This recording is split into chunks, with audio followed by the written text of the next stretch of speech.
Hi friends, welcome. நம்ம சேனலில் இன்றைக்கி நாம் அடுத்து பார்க்க போகிறது வேண்டும்படி நீ எனக்கு கதையின் அடுத்த 2 அத்தியாயங்கள். வாங்க கதைக்குள்ளே போகலாம். அத்தியாயம் 5. மேகாவும் விமலும் இப்படியாக காதலிக்க தொடங்கியிருக்க அவர்களுடைய காதல் நாளொரு மேனியும் பொழுதொரு வண்ணமுமாக வளர்ந்து கொண்டிருந்தது. தினமும் அலுவலக நேரம் முடிந்து ஒரு அரை மணி நேரமாவது இருவரும் எங்காவது வெளியே சென்று தனிமையில் நேரத்தை செலவழித்தனர். அப்படித்தான் அன்று விமல் கடற்கரைக்கு செல்லலாம் என்று அழைக்க, வீட்டுக்கு திரும்பி செல்ல தாமதமாகுமே என்று யோசித்த மேகா, இன்று ஒரு நாள் தானே மேகா, போலாமே என்று விமல் கேட்கவும் அவளும் ஒத்துக்கொண்டு வந்திருந்தாள். அந்த மாலை நேரத்தில் கடற்கரையில் காதல் ஜோடிகளின் கூட்டத்தில் இவர்களும் ஒரு ஜோடியாக கலந்திருந்தனர். இருவரும் ஒரு மேடான பகுதியில் காலை நீட்டியபடி அருகருகே அமர்ந்திருந்தனர்.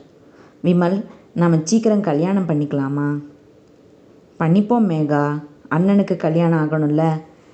அண்ணனுக்கு ஆகாமல் தம்பிக்கு எப்படி நடக்கும்? கொஞ்சம் பொறு. உன் அண்ணனுக்கு எப்போ கல்யாணம் ஆறுது, நாம் எப்போ கல்யாணம் பண்ணுறது? இப்படியே எத்தனை நாள் தான் பொறுமையாக இருக்கிறது விமல்? அதான் பொண்ணு பார்த்துட்டு இருக்காங்கல்லப்பா, அவனுக்கு முடிஞ்ச உடனே நம்ம மேட்டரை நான் வீட்டில் சொல்லிடுறேன், ஓகேயா? ஓகே. அது சரி, நீ சொல்லிட்டியா அவங்க வீட்டில்? எனக்கு என்ன, அம்மா மட்டும்தானே, அவங்க ஒன்றும் சொல்ல மாட்டாங்க. அவங்கள பொறுத்தவரை நான் சந்தோஷமாக இருந்தால் அதுவே அவங்களுக்கு போதும். ஸோ என் சைடில் ஒன்றும் பிரச்சனை இருக்காது. நீ உங்கள் வீட்டில் சொல்லி சம்மதம் வாக்கிட்டேன்னா நான் அம்மாக்கிட்ட சொல்லிவிடுவேன். சரி மேகா, கூடிய சீக்கிரம் எல்லாம் நல்லபடியாக நடக்கும், சரியா? ஓகே விமல், இப்போ கிளம்பலாமா? நேரமாச்சு, அம்மா வீட்டில் தனியாக இருப்பாங்க. சரி வா, உன்னை வீட்டில் ட்ராப் பண்ணிட்டு போகிறேன். அன்று சனிக்கிழமை, விடுமுறை நாளான அன்றும் வீட்டில் இருக்க பிடிக்காமல் ஆஃபீஸ் வந்திருந்தான் பிரியன். யாரும் இல்லாத தனிமையில் தீவிரமாக யோசனை செய்தபடி இருந்தான். முதல் நாள் இரவு தன் குடும்ப மருத்துவர் தன் தந்தையை பற்றி சொன்னதே அவன் மனதில் ஓடிக்கொண்டிருந்தது. அதைத் தொடர்ந்து அவனுடைய தந்தையின் பேச்சு அவன் மனதை குடைந்து கொண்டிருந்தது. இரவும் சரியாக தூங்காமல் அதையே யோசித்து கொண்டிருந்ததில் அவனுக்கு கண்ணெல்லாம் எரிந்தது.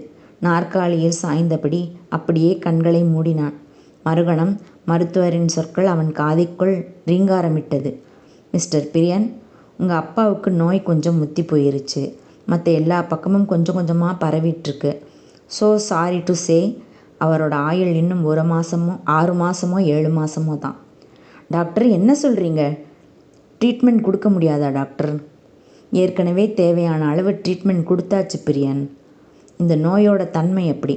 வயிற்றில் கட்டி வந்த உடனேயே ஏதாவது சிம்டம்ஸ் தெரிஞ்சிருக்கும் உங்கள் அப்பாவுக்கு.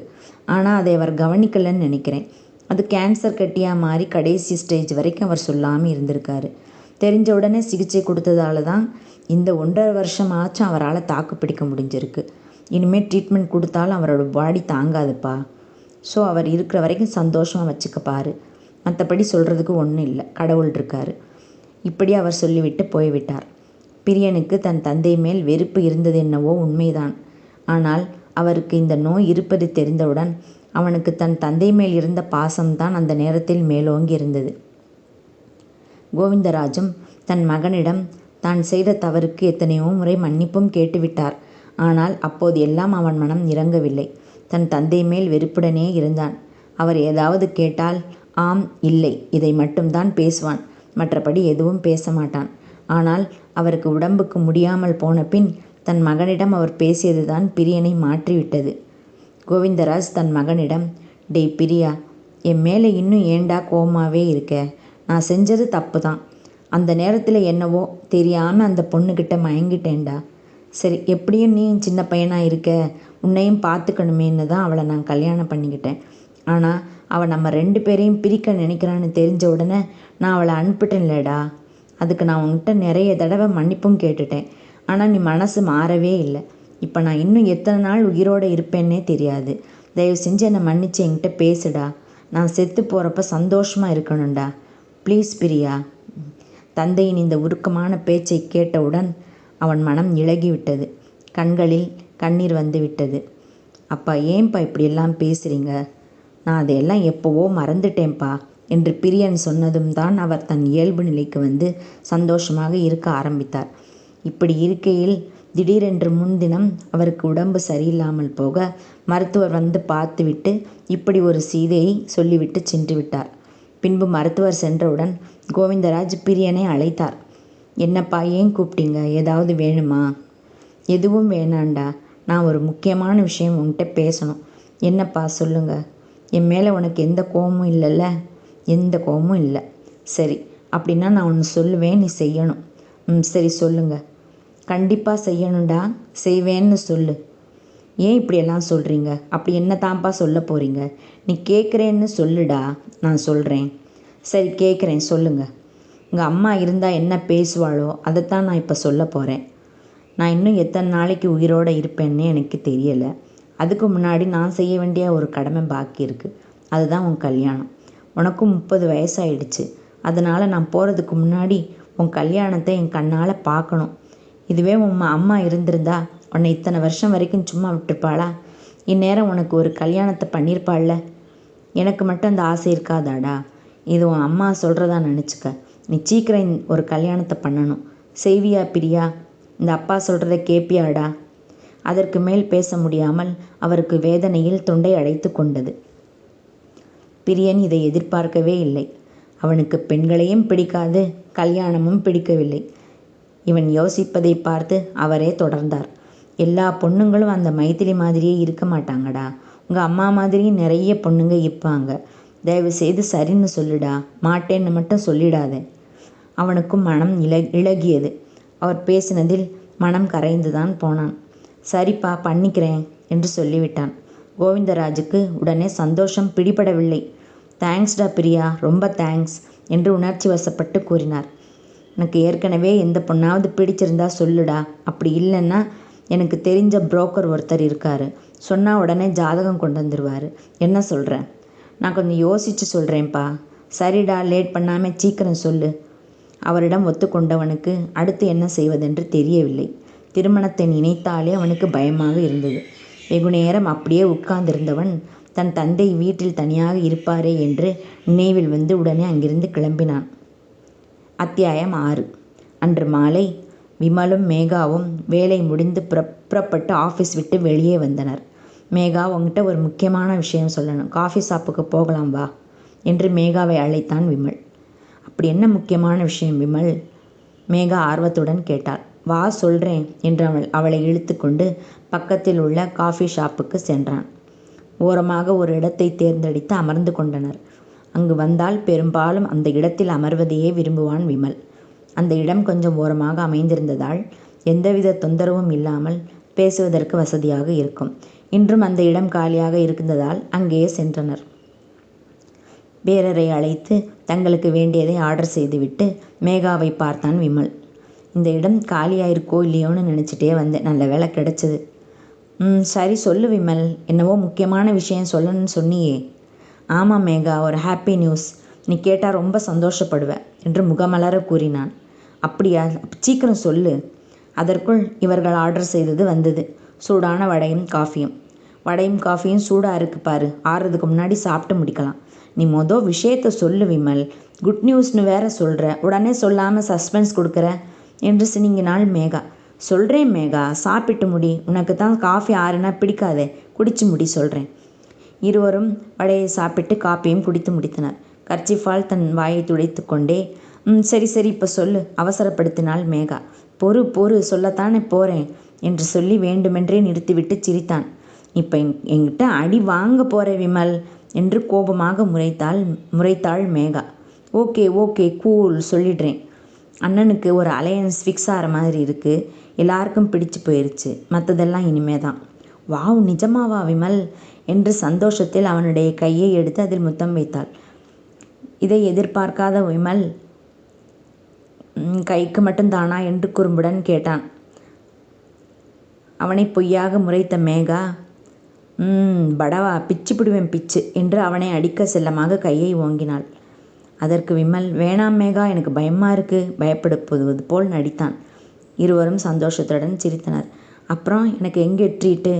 மேகா கேட்டாள். அதற்கு விமல் அவளுடைய கையை பிடித்து கொண்டான் முத்தம் தருவதற்கு. அதற்குள் மேகா கையை இழுத்துக்கொண்டு அதெல்லாம் இப்பெல்லாம் இல்லை, கல்யாணத்துக்கு அப்புறம்தான். இப்போ கேட்டது ஸ்வீட் எதுவும் இல்லையான்னு என்று சொன்னாள். இந்த அலையன்ஸ் நிச்சயம் ஆகட்டும், உனக்கு விருந்தே கொடுத்துட்றேன் சரியா என்றான் விமல். எப்போ நிச்சயதார்த்தம் வச்சுருக்காங்க விமல்? அதை இன்னும் முடிவு பண்ணலை. இன்னும் ஒரு வாரத்தில் தெரிஞ்சிடும். அப்புறம் நம்ம மேட்ரை ஓப்பன் பண்ண வேண்டியதான். சொல்லிவிட்டு எனக்கு அந்த நல்ல தகவலையும் சீக்கிரமாக சொல்லு. கூடிய சீக்கிரம் சொல்லிடுறேன். சந்தோஷத்துடன் இருவரும் கிளம்பினர். பிரியனுக்கு எவ்வளவு யோசித்தும் வழி ஒன்றும் புலப்படவில்லை.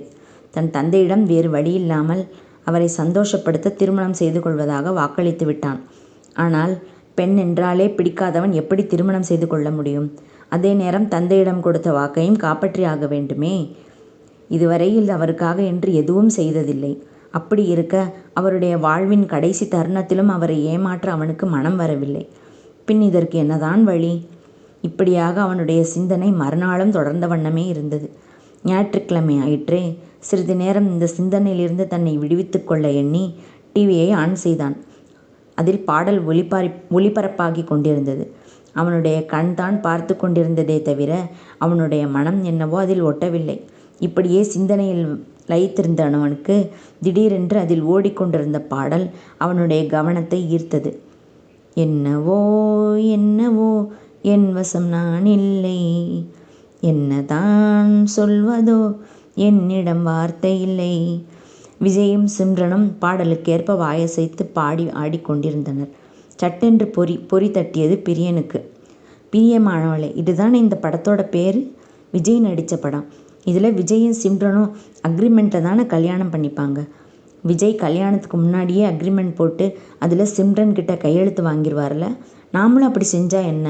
ஒப்பந்த திருமணம் என்று நினைத்தவனுக்கு இதெல்லாம் நிஜத்தில் ஒத்து வருமா? படத்துல எல்லாம் ஈஸியாக செஞ்சிருவாங்க.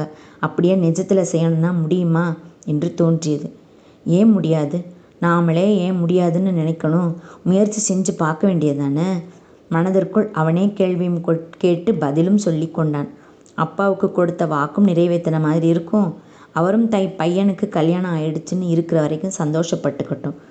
அவரோட காலத்துக்கு பிறகு அந்த பொண்ணு தன்னோட வழியில் போகட்டும், நாம் நம்ம வழியில் போய்க்கலாம். அவ்வளவுதான், சிம்பிள். நினைக்க நினைக்க பிரியனுக்கு சந்தோஷமாக இருந்தது. இது எல்லாமே செய்ய முடியும், சாத்தியம்தான் என்று தோன்ற ஆரம்பித்தது அவனுக்கு. தன்னுடைய பிரச்சனைக்கு நல்ல ஒரு தீர்வு கிடைத்த சந்தோஷத்தில் அன்று இரவு அவனுக்கு நிம்மதியாக உறக்கம் வந்தது. ஆனால் மறுநாளிலிருந்து அடுத்த கட்ட யோசனை துவங்கியது பிரியனுக்கு. ஆஃபீஸுக்கு வந்ததும் அதையே நினைத்து கொண்டிருந்தான். அக்ரிமெண்ட் மேரேஜுக்கு எந்த பொண்ணு சம்மதிப்பா? இதை யாருக்கிட்ட நாம் கேட்க முடியும்? அப்படியே கேட்டாலும் நம்மளை சும்மா விடுவாங்களா? அடி பின்னிட மாட்டாங்க? இவ்வாறு அவனுடைய யோசனை நீண்டு கொண்டிருந்த நேரத்தில் கதவு தட்டப்படும் சத்தம் கேட்டது. மே ஐ கம்மின் சார்? மேகாவின் குரல். உடனே பிரியன் சரியாக நிமிர்ந்து உட்கார்ந்து கொண்டு எஸ் கம்மின் என்று அழைத்தான். உள்ளே வந்த மேகா, குட் மார்னிங் சார். கம்பெனிக்கு மெயில் பண்ணணும்னு சொல்லியிருந்தீங்க. நான் டெக்ஸ்ட் ரெடி பண்ணிவிட்டு உங்களுக்கு மெயில் அனுப்பியிருக்கேன் சார். நீங்கள் செக் பண்ணிவிட்டு சொல்லிட்டீங்கன்னா நான் அவங்களுக்கு மெயில் போட்டுருவேன் சார் என்று கூறினாள். ஆனால் பிரியனோ யோசனையுடன் அவளையே பார்த்து கொண்டிருந்தான். Sir sir. மேகா இருமுறை அழைத்த பின் யோசனையிலிருந்து வெளியே வந்தவன் தன்னை சுதாரித்து கொண்டு ஓகே, நான் செக் பண்ணி சொல்கிறேன், நீங்கள் போங்க என்று சொல்லி அவளை அனுப்பி வைத்தான். பிரியனுக்கு மனம் பூராவும் நாம் செய்ய போகிற இந்த அக்ரிமெண்ட் கல்யாணத்துக்கு மேகாவை கேட்டால் என்ன? இந்த நினைப்பு தான் அப்போதைக்கு ஆக்கிரமித்திருந்தது அவன் மனதில். ஹாய் ஃப்ரெண்ட்ஸ், நீங்கள் ரசித்து கேட்டிருப்பீங்கன்னு நினைக்கிறேன். லைக் பண்ணுங்கள், கமெண்ட் பண்ணுங்கள், ஷேர் பண்ணுங்கள், சப்ஸ்கிரைப் பண்ணுங்கள். நான் அடுத்த 2 அத்தியாயத்தோடு உங்களை சீக்கிரமாக சந்திக்க வர்றேன். பாய்.